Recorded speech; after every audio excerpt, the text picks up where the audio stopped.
The makers of Campbell Soup present the Campbell Playhouse. Orson Welles, producer.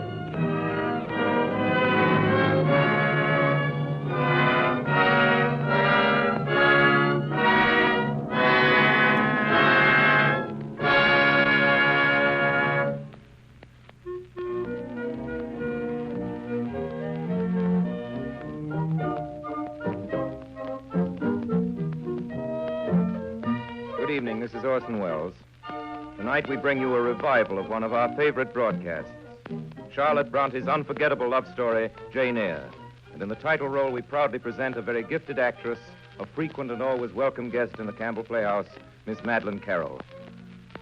But first, Ernest Chappell has an interesting conversation to report. Mr. Chappell? Thank you, Orson Welles. You know, just this past week, I was talking to a man who, for a large part of his life, has been a globetrotter. In the course of our conversation, he said to me, I heard you on the Campbell Playhouse last Sunday night refer to the universal liking for chicken. Well, he continued, I believe I can vouch for that. I've discovered that chicken, prepared in one way or another, is among the best-liked dishes in every country I've visited. In Hungary, I've enjoyed chicken paprika. In Italy, chicken cacciatore. I've eaten chicken pilau in Armenia, curried chicken in India, and sat down to chicken tamales south of the border. Now, that comment of his struck me as highly interesting.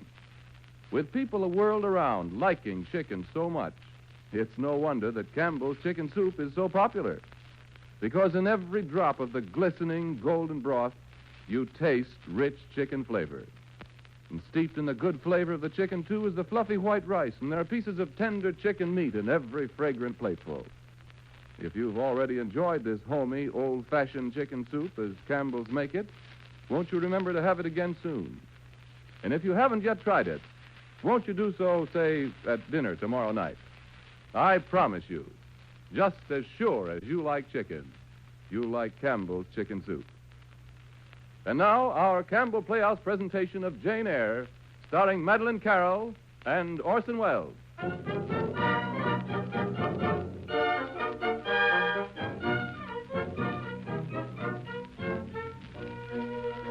In the last 90 years, Jane Eyre has acquired the full respectability of an English classic and has lost none of its color. It began as one of those books which everybody read and no nice person would ever read. But Jane Eyre, appearing in England as it did, early in the reign of Queen Victoria, came as a general shock and was an immediate success. As appalling and popular as a royal scandal and as widely circulated as gossip.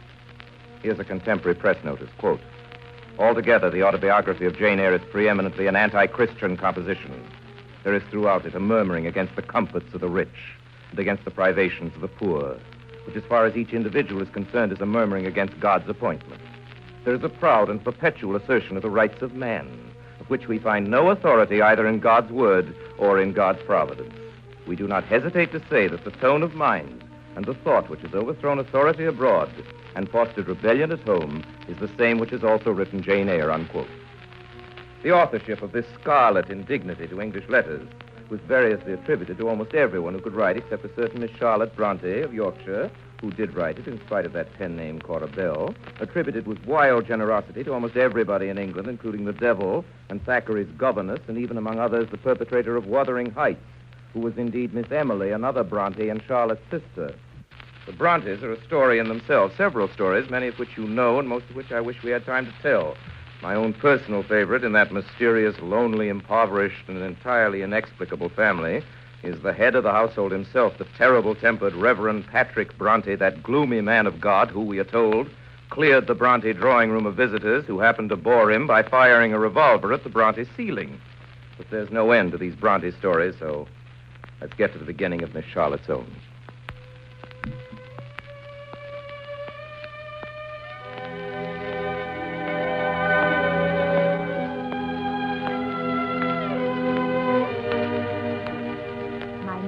Jane Eyre. I have no father or mother, brothers or sisters. As a child, I lived with my aunt, Mrs. Reed, at Gateshead Hall. I do not remember that she ever spoke one kind word to me. When I was 10 years old, she sent me off to school. So, Mrs. Reed, this is the little girl respecting whom you applied to me. Her size is small. What is your name, little girl? Jane Eyre. Oh, say, Jane Eyre, Mr. Brocklehurst, little girl. Jane Eyre, Mr. Brocklehurst. Well, Jane Eyre, are you a good child? No sight so sad as that of a naughty child, especially a naughty little girl. Do you know where the wicked go after death? They go to hell. Well, and what must you do to avoid going to hell?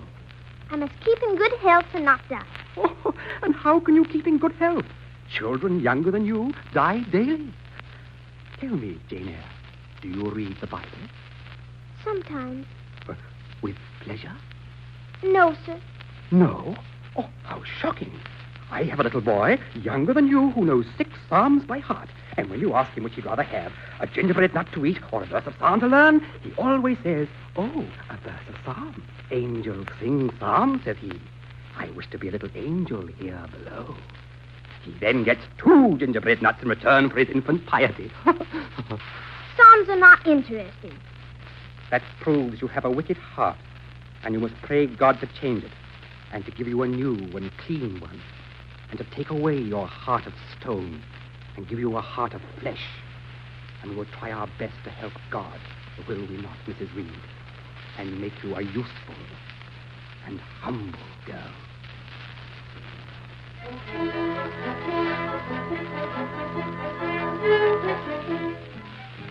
I left Gateshead Hall on a dark, cold morning for Lowood. As the coach started, I put out my head and looked back at the house and up at the window behind which my aunt was still sleeping. I'm glad you sent me away, Mrs. Reed, for I hate to live here with you. And if anyone asks me how I like you and how you treated me, I will always say you treated me with miserable cruelty. And just the very sight of you makes me sick.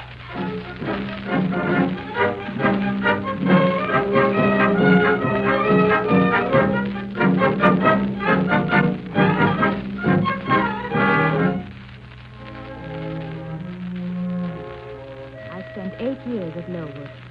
It was not so much a school as an institution for the children of the poor, supported by charitable bequests.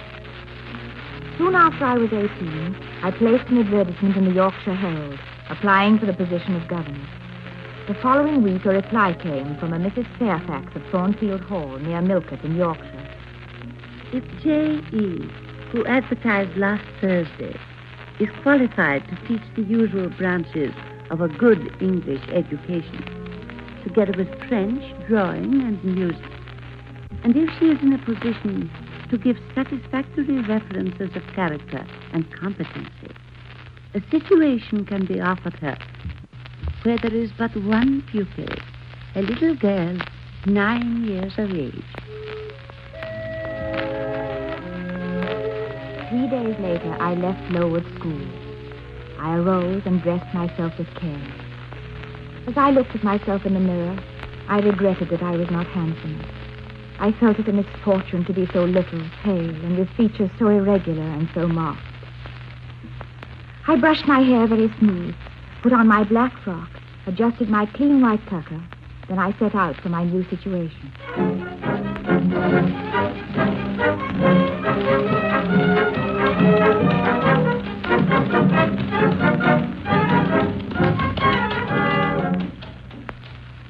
On the evening of the next day, I was at Thornfield Hall.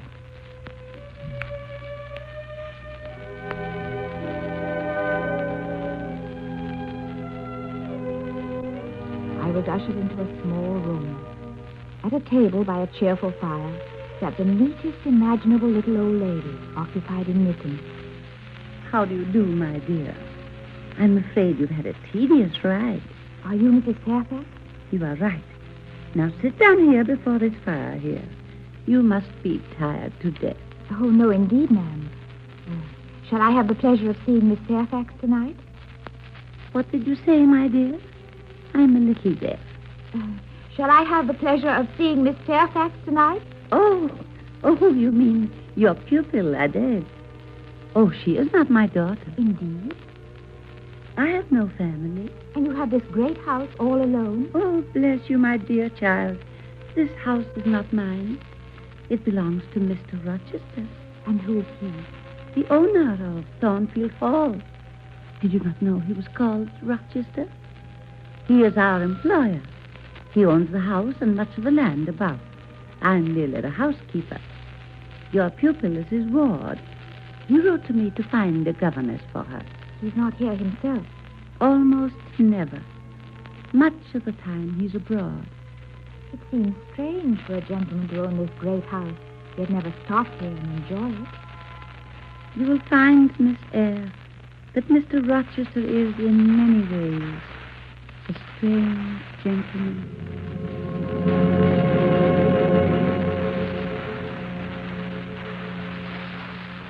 I slept smooth and soundly that night in my new home. Once I woke and heard a clock strike.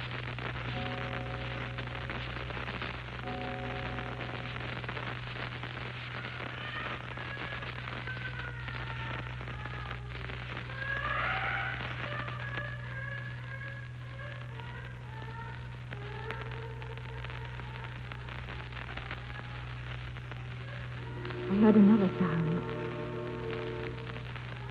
Perhaps I was still half asleep and dreaming. It seemed to me that somewhere in the house I heard a low, mirthless laugh.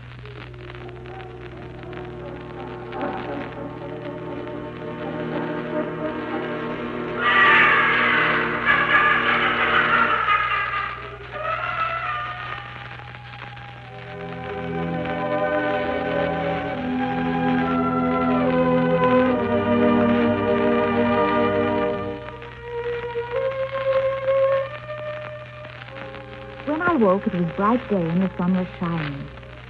And then, for many weeks, nothing happened to break the smooth course of our lives at Thornfield Hall.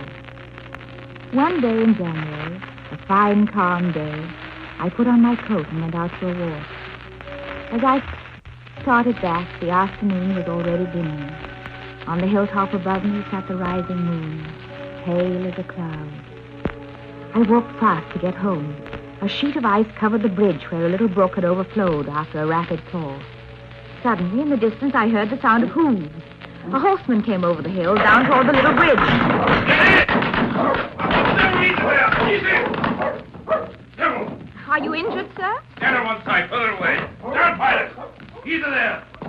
Ah, my leg. If you are hurt and want help, sir, I can fetch a carriage from Thornfield Hall. Thank you, I shall do. I have no broken bones, only sprained. Go along, child. Leave me alone. I wouldn't think of leaving you, sir, at so late an hour, till I see you are fit to mount your horse I again. should think you ought to be home yourself if you have a home in the neighborhood. Where do you come from? From just below. I'm not at all afraid of being out late when it is moonlight. Oh, just below? You mean in the house of the Battlemans? Yes, sir. Whose house is it? Mr. Rochester. Oh, you know Mr. Rochester? No, I have never seen him. He's not resident then? No, You tell me where he is. I cannot. I am told he is at Thornfield very rarely. Well, you're not a servant of the hall, of course. You're... I am the governess of Governess. Mr. Rochester's ward. You take it, I'd forgotten the governor. Can't send you to fetch help, but you may be able to help me yourself. You'd be so kind. Yes, sir. There's not an umbrella that I can use as a stick. No. Excuse me, necessity compels me to make you useful. Here, come close. Let me lean on your shoulder. Now, Hold the bridle. Here we are. You. Hand me my whip. It lies there under the hedge. Here, sir. Thank you. Goodbye, child.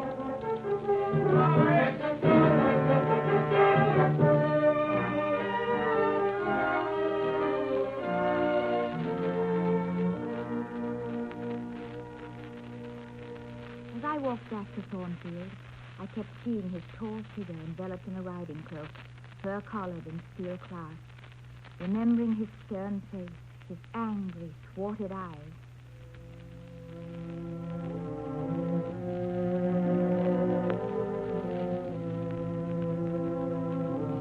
It was late when I got back to the hall. Miss Fairfax, what dog is that? He came with the master. With whom? With the master, Mr. Rochester. He's just arrived. He's in the dining room, and John has gone for a surgeon. Master's had an accident. His horse fell coming down Hay Lane. He sent for you again and was surprised when I told him you were out. Did he say anything about it? He said you were to go to him the minute you came in. You better hurry.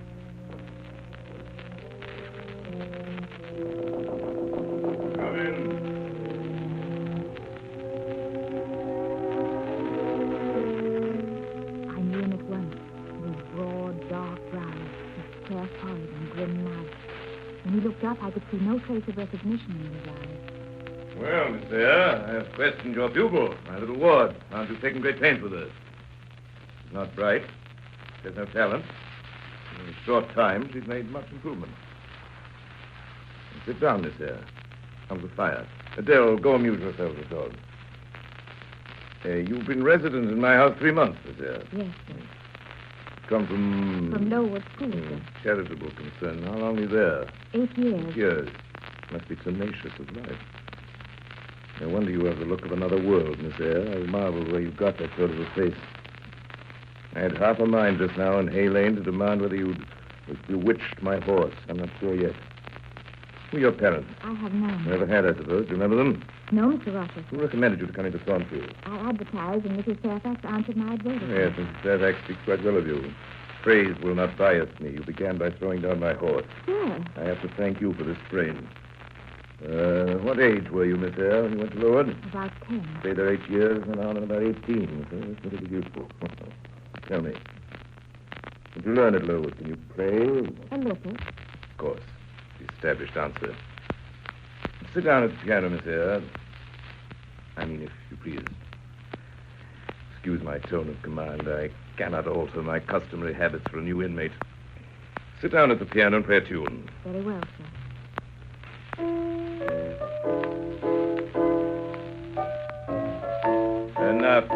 Enough, Miss Eyre. Enough. Let's play a little, I see, like any other English schoolgirl. Perhaps better than some, but not well. Are you happy when you play? I'm absorbed, sir. You're so absorbed, Miss Eyre, that you have let Adele sit up past her bedtime. Good night.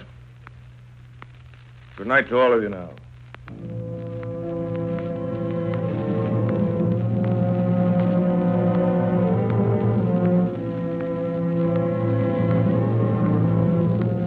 For several days, I did not see Mr. Rochester. Then one evening, he sent for me to come down. Come in, Miss Eyre. Be seated. Don't draw that chair further off, Miss Eyre. Sit down exactly where I placed it, if you please. Otherwise, I cannot see you without disturbing my position in this comfortable chair, which I have no mind to do. You examine me, Miss Eyre. Do you think me handsome? No, sir. No. On my word, there's something singular about you. Very quaint, quiet, grave, and simple. Sit there with your hands before you and your eyes generally bent on the carpet, except, by the way, when they are directed piercingly to my face, as just now, for instance. When one asks you a question, you rap out a rejoinder, which is, if not blunt, at least brusque. What do you mean by it? Sir, I speak too plain. I beg your pardon. I ought to have replied that tastes differ, that beauty is of little consequence, or something of that sort. You should have replied no such thing, beauty of little consequence. Go on, what faults do you find in me, pray? Well, I suppose I have all my limbs and all my features, like any other man. I am sorry, Mr. Rochester. Forgive me. It was only a blunder. Just so. I think so, and you shall be answerable for it now. Miss Eyre, criticize me. Does my forehead not please you? Does it look as if I am a fool? Far from it, sir. Young lady, I even have a kind of rude tenderness of heart. Or don't you believe that? Oh, why don't you answer me? You look very much puzzled, Miss Eyre. You're not pretty any more than I'm handsome. Puzzled air becomes you. So puzzle on. You puzzled me the first evening I invited you down here. I've almost forgotten you since. Other ideas have driven you from my head. Tonight, I have resolved to be at ease. It would please me to draw you out to learn more of you. Speak. Speak. What about, sir? Whatever you like. I leave the choice of subject and the manner of treating it entirely to you. You're dumb, Miss Eyre, or stubborn. Yes, stubborn and a little annoyed. And it's my fault. I put my request in an absurd and almost insulting form. Miss Eyre, I beg your pardon. Very sorry. Where are you going, Miss Eyre? To put Adele to bed. It's past her bedtime. Confess it, you're afraid of me. I I'm bewildered. You're afraid. Your self-love dreads a blunder. I have no wish to talk nonsense. If you did it, you would do it in such a grave, quiet manner, I should mistake it for sense. You never laugh, Miss Eyre. Don't trouble to answer. Still bent on going? It is past 9, sir. Good night. Good night. Good night, Miss Eyre.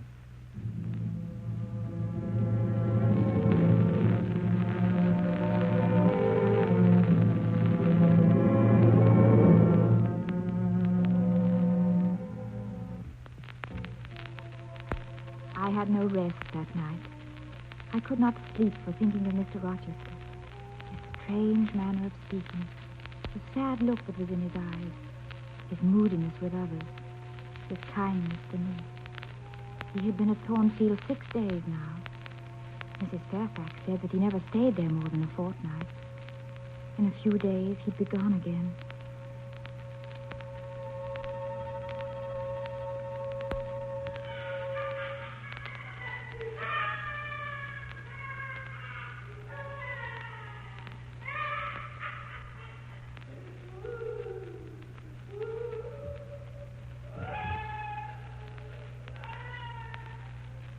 I lay there listening. Then it seemed my door was touched as his fingers were groping their way along the panels in the dark gallery outside. Who is there? Who is it?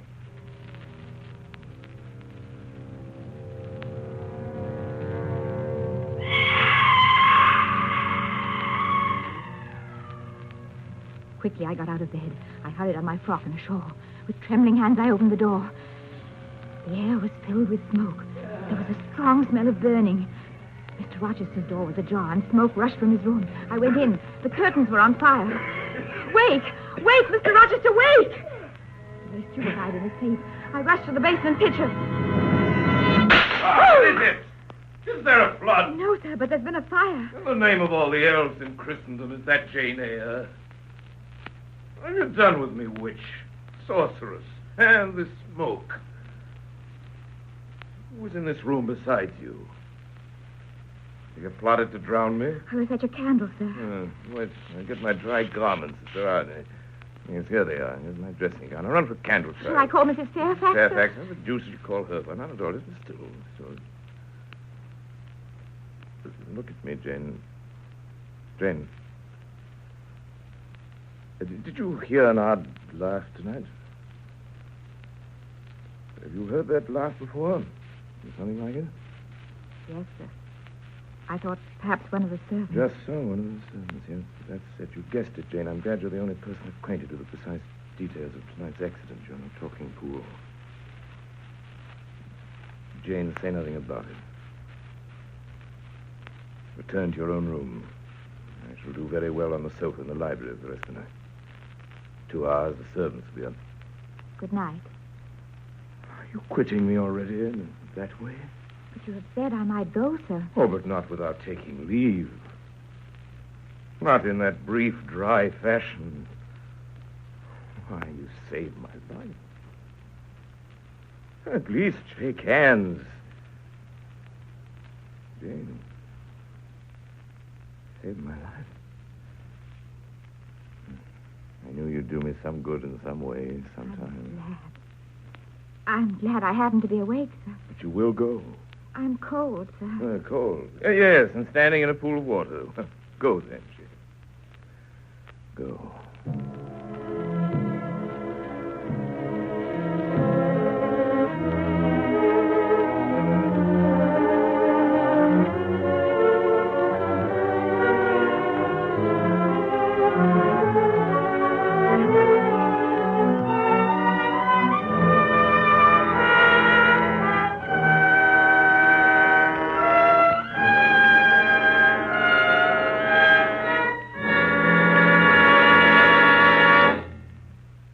You are listening to the Campbell Playhouse presentation of Jane Eyre, starring Madeline Carroll and Orson Welles.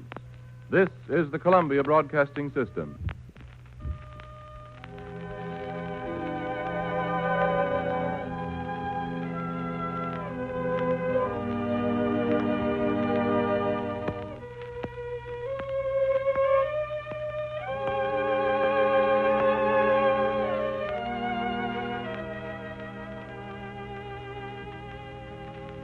This is Ernest Chappell, ladies and gentlemen, welcoming you back to the Campbell Playhouse. In a moment, we shall resume our presentation of Jane Eyre. But right now, there seems to be a little discussion going on. Let's listen and find out what it's all about. Yes, he's so fond of good soup. I make soup for him as often as I can.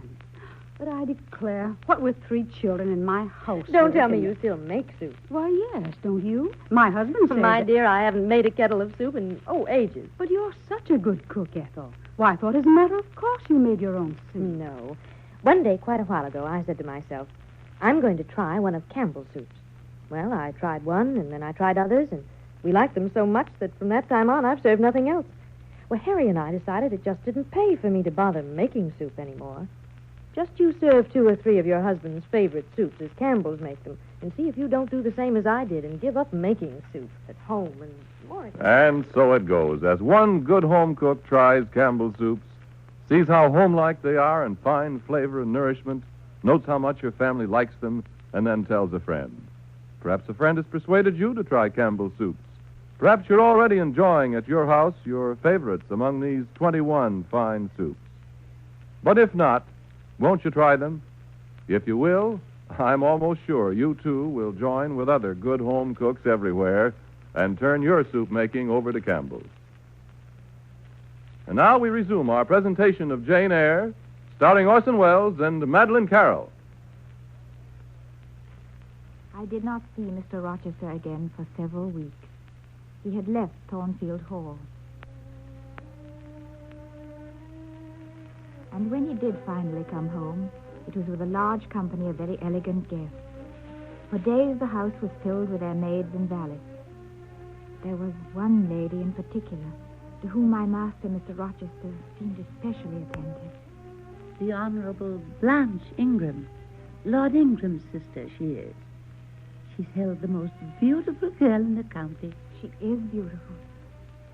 And this beautiful and accomplished young lady is not yet married? It appears not. The fact is, she has no very large Oh, fortune. but Mrs. Fairfax, is there not some wealthy nobleman or rich man who has taken a fancy to her? Mr. Rochester, for instance? He is rich, is he not? Oh, yes. But you see, there is a considerable difference in age. Mr. Rochester is past 40. Miss Ingram is barely 20. But what of that? More unequal marriages are made every day. True. Yet I scarcely fancy Mr. Rochester would entertain an idea of that sort. Mr. Rochester is very talented and lively in society. The ladies are very fond of him. But I don't think he has any intention of marrying anybody. What's the matter with you, child? You've eaten nothing. You've scarcely tasted anything since you began tea. What is it, Jane? What's happened to you?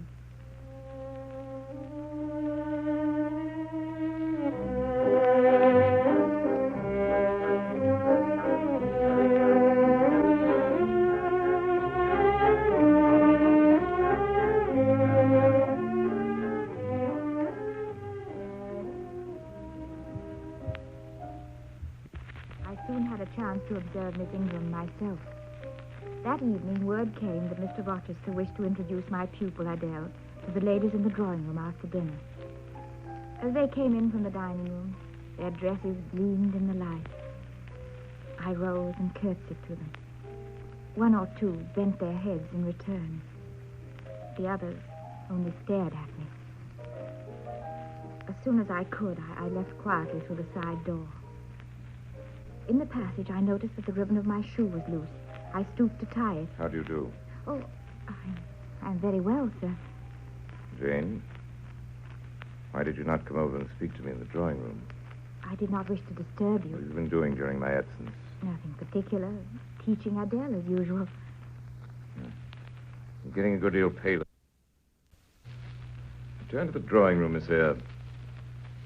You're deserting too early. I am tired, sir. And a little depressed. Well, tonight I excuse you. Understand that as long as my visitors stay, I expect you to appear in the drawing room every evening. It's my wish. Don't neglect it. Who the devil is that at this time of the night? Shall I go and see, sir? Yes, Jane, I must return to my guests. I fear Miss Ingram will have marked my absence. Well, whoever it is, say I'll not see him. Yes, sir.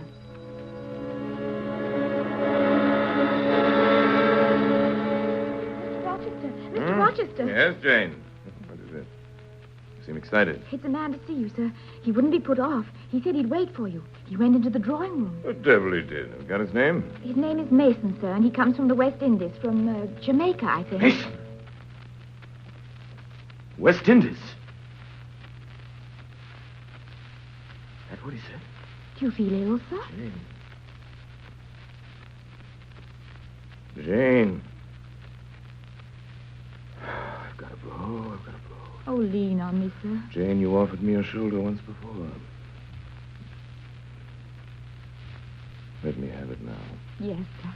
Yes, and my arm. Jane, if all the people in that drawing room came in a body and spat at me, what would you do, Jane? I'd turn them out of the room, sir, if I could. But if I were to go into them and they dropped off and left me one by one, what then? Would you go with them? I rather think not, sir. I should have more pleasure in staying with you. To comfort me? Yes, sir. To comfort you as well as I could. Go in the drawing room, Jane. Just step quietly up to Mason and whisper in his ear that Mr. Rochester wishes to see him. Bring him here and then leave me. Good night.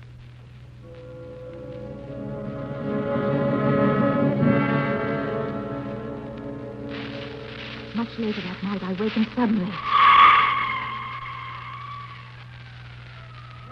Help! Help! Help! Help! When no one comes! Rochester! Rochester!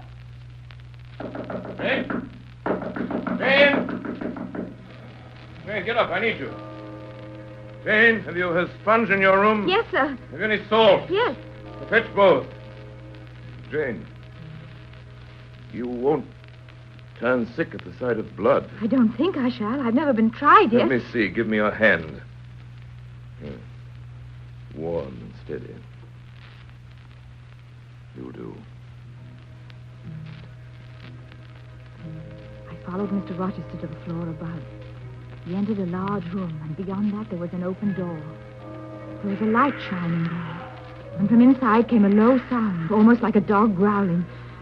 In a chair in the center of the room was the form of a man, huddled and still. Rochester held a candle over it. I saw that it was the stranger Mason, the man that had called earlier that evening. His sleeve and his shirt on one side was soaked with blood. She's done for me. She's done for me.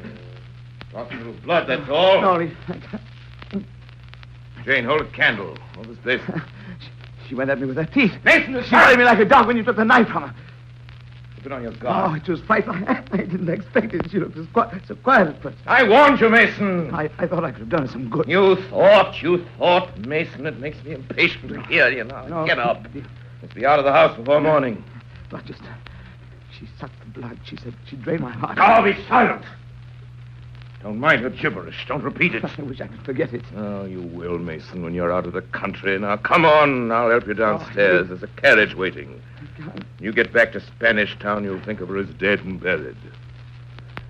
You think of her at all. Rochester, let her be taken care of. Let her be treated as tenderly as me. I do my best, Mason, and have done my best, and will do it. Never fear. Yet would to God there was an end to all this.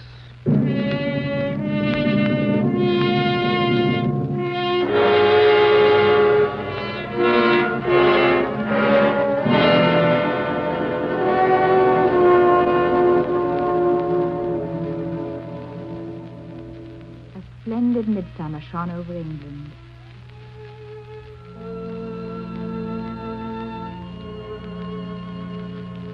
It was as if a band of Italian days had come from the south like a flock of glorious passenger birds and lighted to rest them on the cliffs of Albion. The last of the visitors had long since gone away. A great calm descended upon Thornfield Hall, and Mr. Rochester stayed on. Among the servants, the talk continued about his coming marriage to Miss Ingram. Yet I saw no preparations going on for such an event. I used to look at my master's face to see if it was sad or fierce. I could not forget that dreadful night, that strange, secret terror that seemed to hang over him. But I had never seen his face so clear of clouds or ill feeling as it was in those weeks. Never had he called me more frequently to his presence. Never had he been kinder to me. And alas, never had I loved him so well.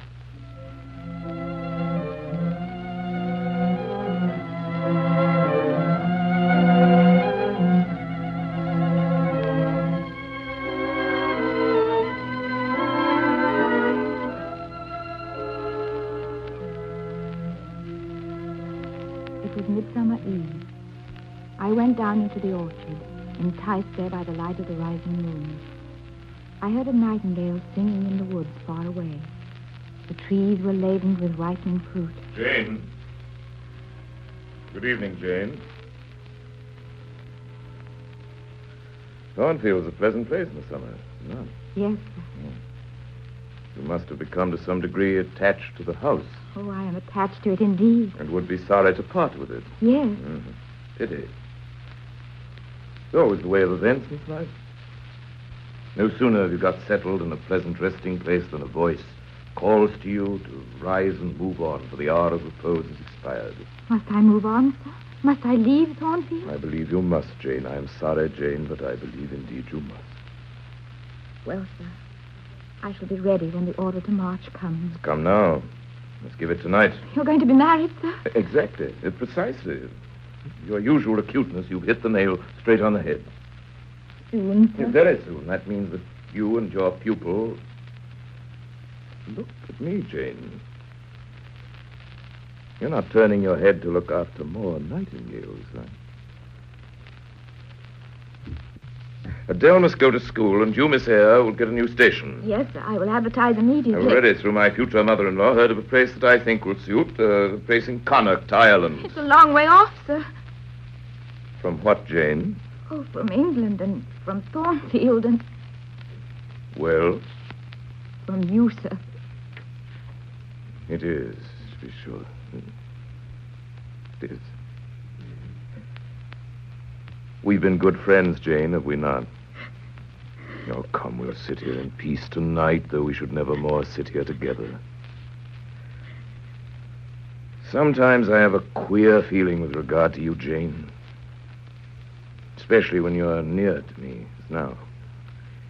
It's as if I had a string somewhere under my left ribs, tightly and inextricably knotted to a similar string situated on the corresponding corner of your little frame. And if that boisterous channel comes broad between us, I'm afraid that cord of communion will be snapped. And I've a nervous notion I should take to bleeding inwardly. As for you, you'd forget me. Oh, that I never should, sir, you know. I wish I'd never been born. I wish I'd never come to Thornfield. Because you're sorry to leave it? Because I have known you, Mr. Rochester. And it strikes me with terror and anguish. I absolutely must be torn from you forever. It's like looking at the necessity of death. Where do you see the necessity? Where you, sir, placed it before me. In what shape? In the shape of your bride, Miss Ingram. My bride? What bride? I have no bride. But you will have. Yes, I will. Then I must go. You have said it yourself. No, you must stay. I swear it, and the oath shall be kept. But I tell you, I must go. Do you think I can stay to become nothing to you? Do you think because I am poor, obscure, plain, and little, that I am soulless and heartless? I have as much soul as you and full as much heart. Jane, be still. Jane, I offer you my hand, my heart, and a share of all my possessions. Don't mock me. I ask you to pass through life at my side, to be my wife. It's you only I intend to marry. Come, Jane. Come here. Your bride stands between us. My bride is here. What love would I have for Miss Ingram? None, and that you know. I would not, I could not marry her, you strange, you almost unearthly thing. I love you as my own flesh. Do you truly love me? Do you sincerely wish me to be your wife? I do, swear it. Then, sir, I'll marry you. Come to me, Jane. Come to me entirely now. Make my happiness. I will make yours. God pardon me. And men, meddle not with me. I have her and I'll hold her. Jane. Jane.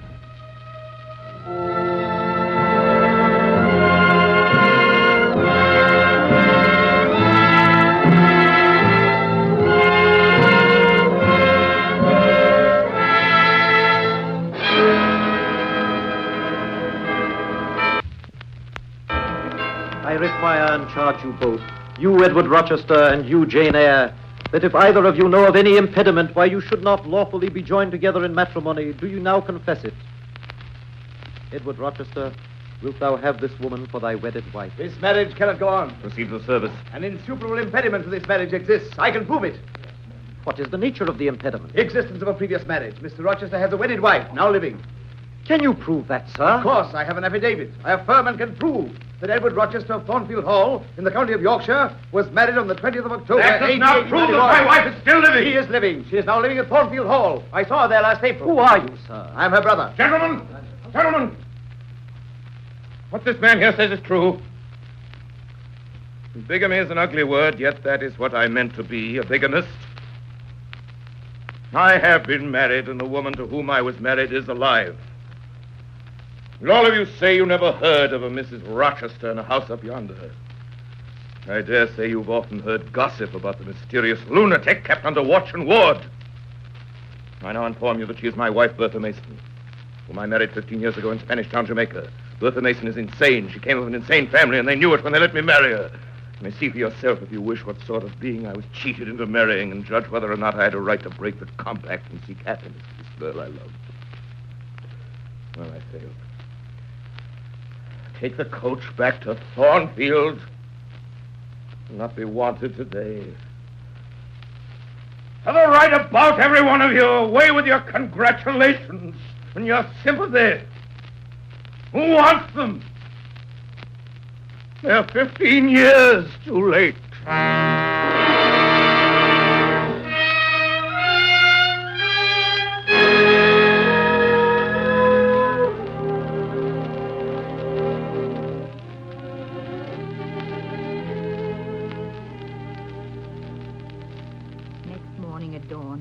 Possessions into a parcel, tied on my bonnet, pinned my shawl, took my slippers, which I had not put on yet, and stole from my room.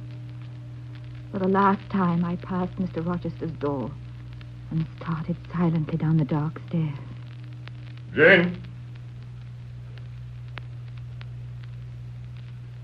Jane?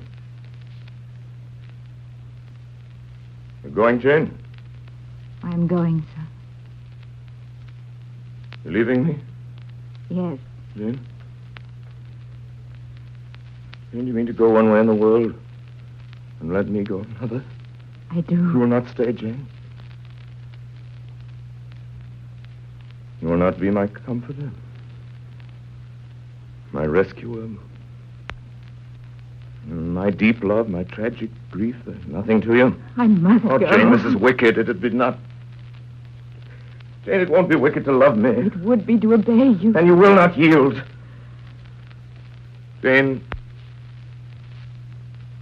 you will not stay. No. God bless you, my dear master. God keep you from harm and wrong. Reward you well for your past kindness to me. Farewell. Oh, Jane. Farewell. Jane, my hope. My love. My life.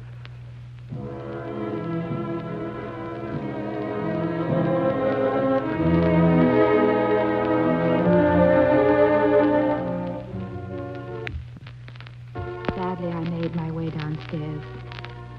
Dawn glimmered set out across the field. My shoes were wet with dew. I thought of him now in his room, watching the sun rising, hoping I should soon come back and say I'd stay with him. I went on through the fields, stumbling blindly, not knowing where I was going.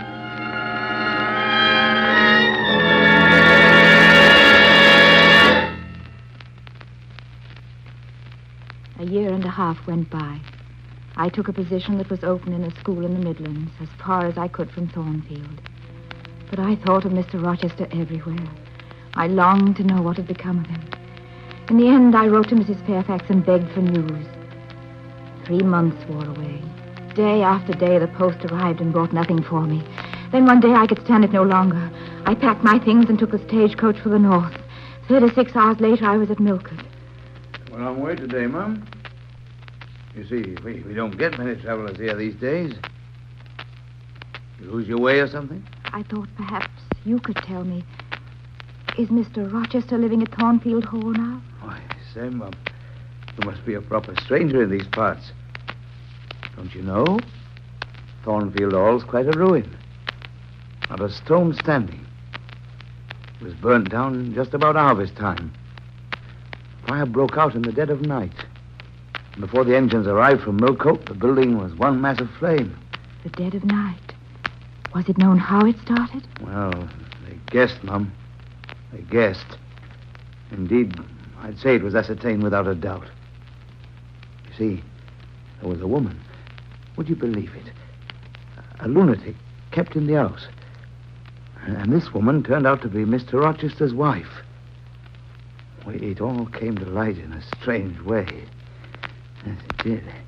There was a young lady who came to live at the Hall, a governess. But the fire, was Mr. Rochester at home when the fire broke out? Oh, yes, indeed he was. He went up to the attic. All was burnt above and below, and got the servants out of their beds and helped them down himself. And then he went back to get his mad wife out of her cell. We called to him. She was on the roof, and we heard him call her name. We saw him approach her, and then, ma'am, she yelled and gave a spring, and the next minute she lay smashed on the pavement. Dead? Yes. Dead as the stones on which her brain and blood was scattered. Oh. But is he alive? Huh? Oh, yes. Yes, Mr. Rochester's alive. But many think he'd better be dead. Why, where is he? Is he in England? Aye. He's in England. He can't get out of England.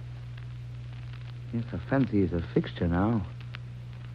He's stone blind. Yes, he's stone blind, Mr. Rochester.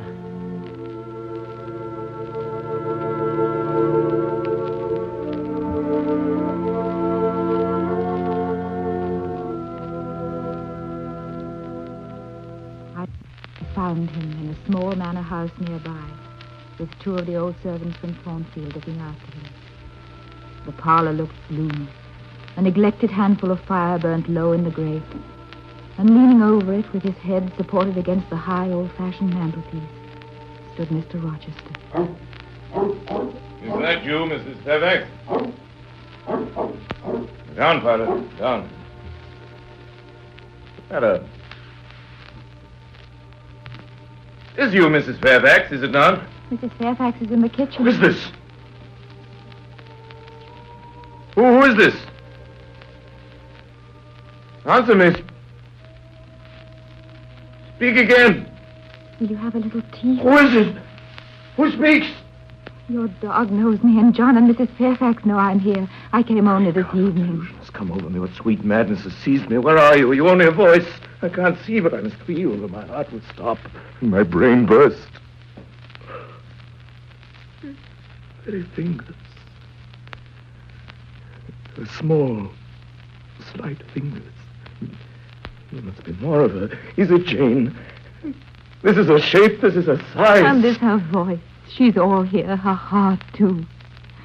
God bless you, sir. I'm glad to be so near you again. Jane Eyre.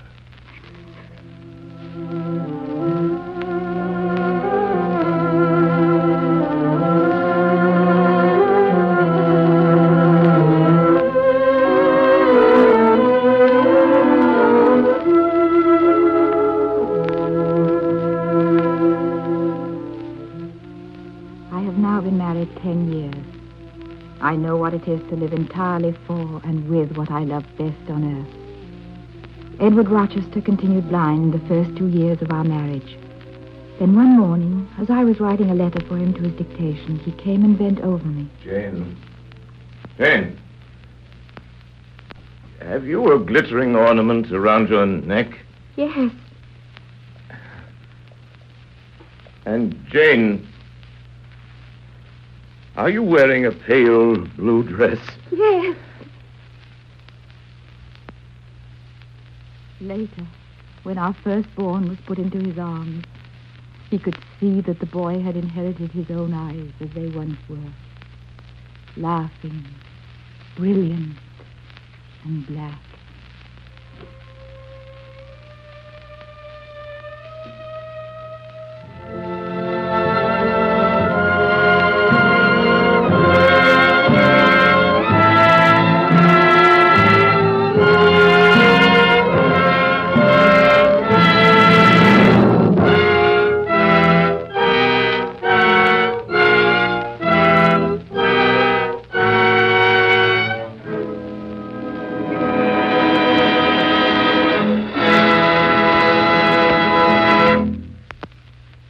Have been listening to the Campbell Playhouse presentation of Jane Eyre, starring Orson Welles and Madeleine Carroll.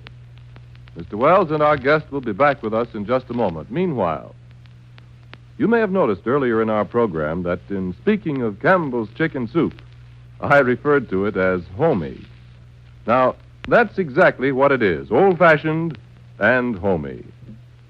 But while at home it's often made from leftover chicken, Campbell's use all the choice meat of selected plump chickens in making their chicken soup. With this one advantage, they follow closely the old home way of making chicken soup. They simmer the broth long and slowly till it's rich with chicken flavor. And then they measure in snow-white rice and add tempting pieces of chicken meat to lend the final, authentic, home-like touch. Now, isn't that the kind of old-fashioned chicken soup that would appeal to the appetites at your house? I really believe it is. And so I say again, just as sure as you like chicken, you like Campbell's chicken soup. Have it tomorrow, won't you? And now, here is Orson Welles. Tonight, ladies and gentlemen, no introduction is necessary. Jane Eyre, as ever was played for you by one of your favorite actresses and one of our favorite guests, Miss Madeleine Carroll. Thank you, Orson. Good evening, ladies and gentlemen. Miss Carroll, ladies and gentlemen, seems fated on this program to play young women who have a hard time with their men. When you were with us last, Madeleine, in the Garden of Allah, you were not, as I remember, the happiest of girls in your romantic life. No. And last year in The Green Goddess, as the victim of the villainous Rajah of Rook, I wasn't entirely at ease Forgotten either. about that. I'm sorry about the Rajah. But I don't mind the tortures you put me through, Orson. It's so wonderful to be loved that much. Maybe I don't know much about women, Madeleine, but don't you think it'd be nice to be loved not quite so much and to be tortured just a little less? Orson, you're right. You don't know much about women. I suppose. But I do know that you've just given us one of the loveliest performances we've ever had on the Campbell Playhouse. We're very happy you've been able to be with us again tonight. Good night, Madeleine, and thanks again. Miss Carroll, of course, ladies and gentlemen, was Jane Eyre. And you will recognize a great name of the theater, as you very possibly recognized a voice when I tell you that Mrs. Fairfax was played by none other than Cecilia Loftus. Mr. Brocklehurst was Robert Coote. George Coulouris was the innkeeper. Edgar Berrier was the priest. The young Jane Eyre was Sarita Wooten. Rochester was your obedient servant. Music for the Campbell Playhouse was arranged and to a large measure composed and is always conducted by Bernard Herrmann. Ladies and gentlemen, with tonight's broadcast, we are concluding our winter series of Campbell Playhouse presentations. Our sponsors, the makers of Campbell Soups, have asked me to express publicly their appreciation to Orson Welles for his splendid services as the producer and star of the Playhouse, and to you, our listeners, for your interest in our broadcasts and your patronage. Mr. Welles, Campbells are happy to have presented the Playhouse with you as its producer for the past 2 years. The success of the Campbell Playhouse has been your success. As listeners, our sponsors have asked me to tell you how much they've enjoyed your shows and that each succeeding Sunday evening has confirmed their high regard for you as producer and star. And as sponsors, they've enjoyed, too, the happy association with you. Thank you, Ernest Chappell. I'd like to tell you, ladies and gentlemen, that my sponsors are very nice sponsors indeed, which is understating the situation. I have enjoyed the opportunity afforded me on the Campbell Playhouse as producer, as dramatist, and as actor more than I can tell you. This series of broadcasts has been a genuinely happy experience for me. It's a very pleasant relationship indeed. I'd like now to thank all of those who contributed so generously of their time and talent in assisting me. Actors with whom you are familiar by this time, fine actors like George Coulouris, our own Mercury group, Ray Collins, Edgar Beria, Everett Sloan, Agnes Moorehead, Frank Riddick, a lot more I just haven't time to mention. Besides these, the people behind the scenes about whom you know little or nothing. Don McBain, our wonderful engineer, Tracy, our production man, best in the business, Harry Esman, the wizard of the sound effects department, all the assistants to all these people. These are the Campbell Playhouse. Believe me, they're all wonderful. Now, ladies and gentlemen, permit me to remind you that all of us on the Campbell Playhouse, my sponsors, the makers of Campbell Soups, everybody else on this program remain, as always, obediently yours.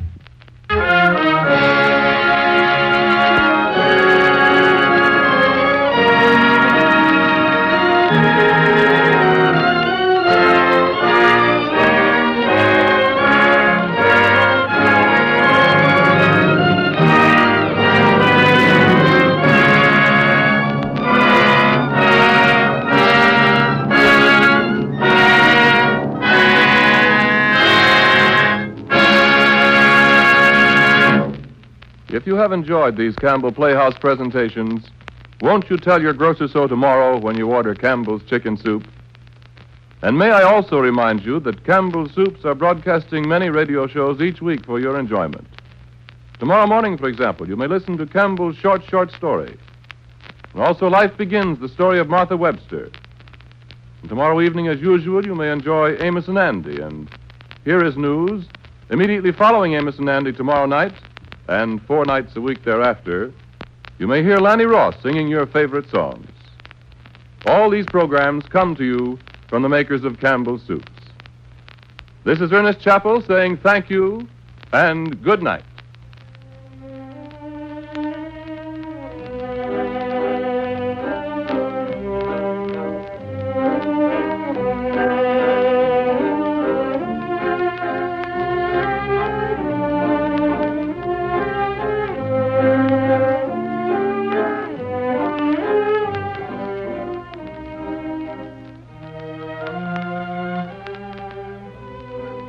This is the Columbia Broadcasting System.